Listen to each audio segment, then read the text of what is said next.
Genevieve was in high spirits this morning. Today, her beloved daughter Christine was celebrating her 18th birthday. The girl had always been such a great kid, diligent, kind, and affectionate. And now that she was grown up, Genevieve felt a little sad that her sweet little girl had grown up so quickly. The woman glanced at her watch. Christine was about to be back from the university, and Genevieve's husband would be arriving soon after her. Genevieve reminded Calvin that it was their daughter's birthday and it would be nice to have dinner together tonight. Then, in the evening, Christine would go to the club to celebrate with her friends. She had already made the necessary arrangements. Genevieve smiled and opened a box with golden jewelry, a bracelet, earrings, and a chain with a beautiful pendant. They were going to give it all to their daughter at dinner. The woman looked around the clean, fashionably furnished apartment with pleasure and sighed happily. After all, her life had turned out so well. She was only 38 and already had a family, children, financial stability, and well-being. Calvin works at an IT company and is making good money. Frankly, everything they had now was earned by Calvin. Genevieve wasn't wrong to marry him after all. At first, they lived in a small town, but then, after their daughter was born, things began to change for the better. Calvin got a promotion and was transferred to the head office in the big city where they now lived, and here he was able to build a successful career. Genevieve herself had never worked a day in her life. Well, she had a college degree as a teacher, but she never really needed her diploma, except to show off sometimes, but nothing else. To make her mood even better, Genevieve turned on the music and lounged on the couch, closing her eyes. Life is a wonderful thing, though. Genevieve thought about her daughter again. About 6 months ago, Christine had announced that she was invited to join a modeling agency, but Calvin did not want to even listen to her and told her that he would not accept it under any circumstances. "There shouldn't be any models in my family. You should be doing more serious things, my dear, and not just walking half naked on a catwalk in front of men," her father said sternly. "Calvin," exclaimed Genevieve, "how can you say such a thing to a girl?" "I have said all the right things. Let her think about it," Calvin interrupted his wife, "and don't you dare indulge her like you always do." When her father left, Christine cried. She was really invited to participate in the lingerie fashion show, and Genevieve didn't see any harm in that. But her father had a different opinion. Because of her father, Christine had to turn down a great opportunity, but she dreamed of being self-sufficient so much. "Sweetheart, you're not even 18 yet," her mother consoled her. "Your daddy still doesn't realize that you are now grown up. Don't be mad at him. You know he was raised in a strict professorial family. His grandmother is still revered for her contributions to the field of medicine, and your grandfather was a famous scientist." "Mom," the daughter interrupted her mother's speech. She had never really liked her nerdy grandmother and grandfather. "All I know is that Dad won't let me live my life the way I want."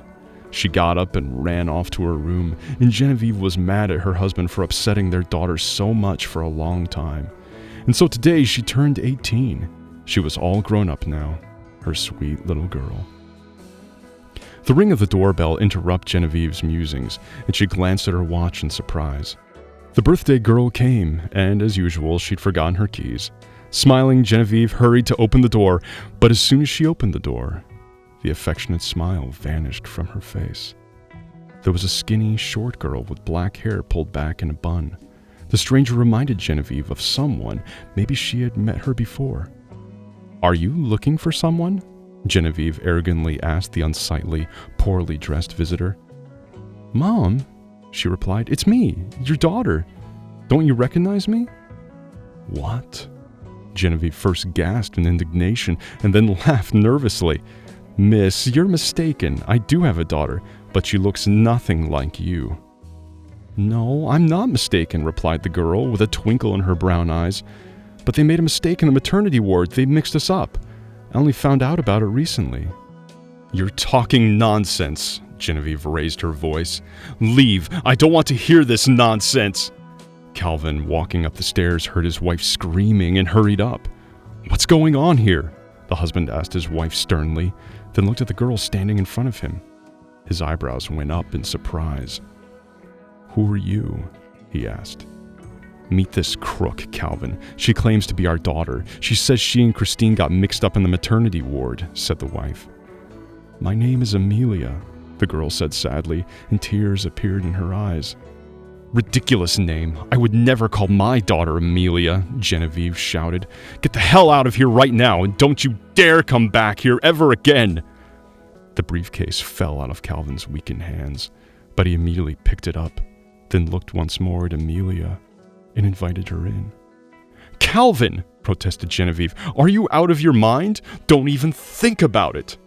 But Calvin took the embarrassed girl by the hand and led her into the room, and there sat her down on the sofa, taking a seat next to her without letting go of her hand. "Don't worry, Amelia, and tell us everything," the man said. "I won't allow it," Genevieve tried to intervene in the conversation again. "Christine will be back soon. It's her birthday, and that scoundrel can ruin it." "Shut up," said Calvin briefly and curtly, glancing at his wife, then looking at Amelia again. "It's my birthday too," said the girl, "except I've never celebrated it in my life. It's not my fault what happened, you know. I lived with my dad and my mom, and I thought they were my real parents, though they never loved me. They both have blonde hair. Also, my mom has naturally curly hair. And that's how I look." She pointed to the sleek black ponytail and straight bangs. "Now I understand that Dad believed that Mom was cheating on him. I didn't know that before, but they were always quarreling, even fighting. Dad drank, then Mom started drinking, and I was left to myself. That's how I grew up. Several times they even wanted to take me away from them to the orphanage, but they mended their ways, though not for long." Amelia sighed, but feeling Calvin's reassuring hand shake, she continued, trying not to look at Genevieve, who was sitting in the chair across from her. "You know, I loved them anyway. I always tried to do something nice for them. When I got older, I cleaned the porches and the yards, and the neighbors would give me food, clothes, or money for it. If there was something good, my dad and mom would drink it away. They also demanded that I should only take money. That's how we lived. When I finished 9th grade, I started working at the farmer's market. At the end of the day, I would clean everything up and sort the boxes. There's always a lot of trash left over, so I cleaned everything up. And then my dad died. The doctor said it was because he'd been drinking all the time. Me and my mom were left alone. She was crying all the time, feeling sorry for him and telling me that it was all my fault and that she wished she hadn't given birth to me. And I calmed her down as much as I could, telling her that I loved her very much. But she didn't hear me. 2 months ago, I came home and found her lying on the bathroom floor with a broken bottle next to her. I called an ambulance. My mother had lost too much blood. She needed a donor, and when I said I was her daughter, the doctors decided they would take my blood for her. But as it turned out, they couldn't give her my blood. I didn't understand anything, and the doctor said I must be adopted. Mom came to her senses. The donor blood was delivered from somewhere, I don't know. I really wanted her to be saved. I was so happy when she got better. She even talked to me then. I asked her if it was true that they had adopted me and explained what the doctor said.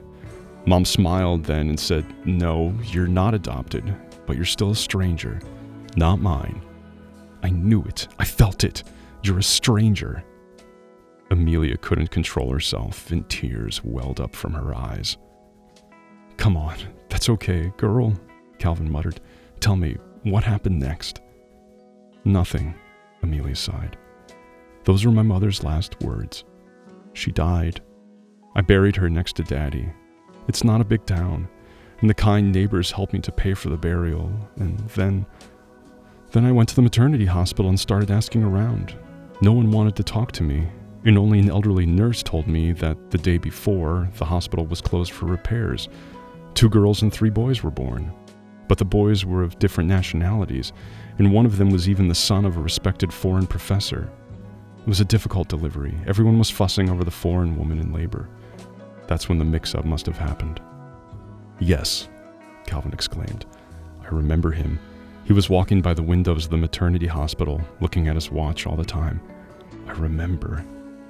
"Calvin, are you insane? Do you believe this nonsense?" his wife asked. "Genevieve, the girl named our town, the name of the maternity hospital, and even the smallest details. And it's easy to check everything by doing a DNA test. It only takes a few days," Calvin said. "No!" cried Genevieve in horror. "I won't let you do these stupid tests. Are you going to give up on our daughter?" "No, I am definitely not going to do that," Calvin began. But then Christine's voice was heard from the threshold. "Who is going to give up on me here?" Genevieve rushed toward her. "My dear, don't listen to this nonsense. Happy birthday, sweetheart." "Who's that?" Christine nodded toward Amelia. "Nobody. She's already leaving," Genevieve said. But Calvin stood up and said that Amelia should stay. "It seems she has the right to stay here," he added. "Mom, Dad, I understand nothing," exclaimed Christine, and her father briefly explained to her what kind of guest came to see them. Christine then ran out of the apartment, slamming the door loudly. "Are you both happy?" cried Genevieve, and wanted to follow her daughter, but Calvin stopped her. "No, you and I are going to talk now, and Amelia will wait for us here," Calvin told his wife and led her toward the kitchen. They went into the kitchen and Calvin began to calm his wife down. "Genevieve, darling, do you remember that we always made fun of how Christine didn't look like us? And now look at this girl. She looks just like my mother, as if she is my copy. You don't even need a DNA test, although we'll do it anyway. Look, I believe Amelia, and it's a real miracle. God has sent us one more daughter. Come on, smile. Think about that poor girl. She has been through a lot of suffering. We give Christine all we can, and we won't give up on her no matter what. But we can't give up on Amelia either. I feel she is our daughter, too." "No," Genevieve said stubbornly, rising from the chair her husband had seated her in. "That ugly person must get out of here. I will never accept her. I hate her. I only have one daughter, and unlike you, I won't betray her. She won't forgive me if I accept this scum." "Genevieve, you can't act that way. You have always indulged Christine. Because of her whims, we didn't have a second child. Think of all the tantrums she made when we told her we wanted to give her a little brother or sister." Genevieve remained silent. Calvin never found out that she had 2 abortions because she was afraid of upsetting her daughter. And now she must accept this beggar girl? No way. Genevieve rushed to the door, determined to kick Amelia out. Calvin couldn't hold her back in time, but there was no one in the room. Amelia left. "Poor girl," exclaimed Calvin. "She heard your words." "Bitch," sobbed the woman. "She ruined everything. My whole life. My happiness." 2 weeks passed. Neither wife nor daughter forgave Calvin for supporting Amelia. Genevieve had managed to convince her daughter that Amelia was just a fraud and wanted to make her life better at their expense. But one morning, Christine walked into her mother's room holding the results of a DNA test Calvin had taken. It said she was not his daughter. "Why did you do that?" exclaimed Genevieve, turning to her husband. "I just wanted to be sure about everything," he replied calmly. "Now I want to talk to both of you. You have absolutely everything, and still will have everything. But Amelia must live with us. There is enough space for everyone here. Let her occupy my room. I'm leaving, and I will never forgive you for that," the daughter shouted. The girl ran around the apartment packing her bags. No matter how much Genevieve tried to persuade her, she wouldn't listen. When the front door closed behind her, Genevieve turned and looked at her husband with hatred. "You should leave too. I don't want to see you ever again." Calvin didn't hesitate. He calmly packed his bags, and soon the door closed behind him. And a few hours later, he stood on the doorstep of Amelia's tiny, beggarly apartment. She opened the door and widened her eyes in surprise. "I'm here to see you, daughter," he said. "Will you let me in?" "Daddy!" The girl rushed to him, crying. "Come on, don't cry. Everything will be all right now. Stop crying, darling. Now we're going to go and meet your grandmother. Her name is Abigail, and she can't wait to meet her granddaughter." Several years have passed since then. Amelia lived with and cared for Grandma Abigail, and Grandma was overjoyed to have such a helper. Christine and Genevieve never liked to visit the old lady, but she always wanted the warmth of loved ones. Amelia brightened up her old age, especially since she was indeed a younger copy of Abigail. Calvin and Amelia took a DNA test together, and the result was quite expected. They were biological father and daughter. They sold Amelia's small apartment and bought another one in a better neighborhood. Calvin made repairs there and furnished it, but Abigail wouldn't let her granddaughter go. Amelia had already finished medical college and had become her beloved grandmother's personal nurse.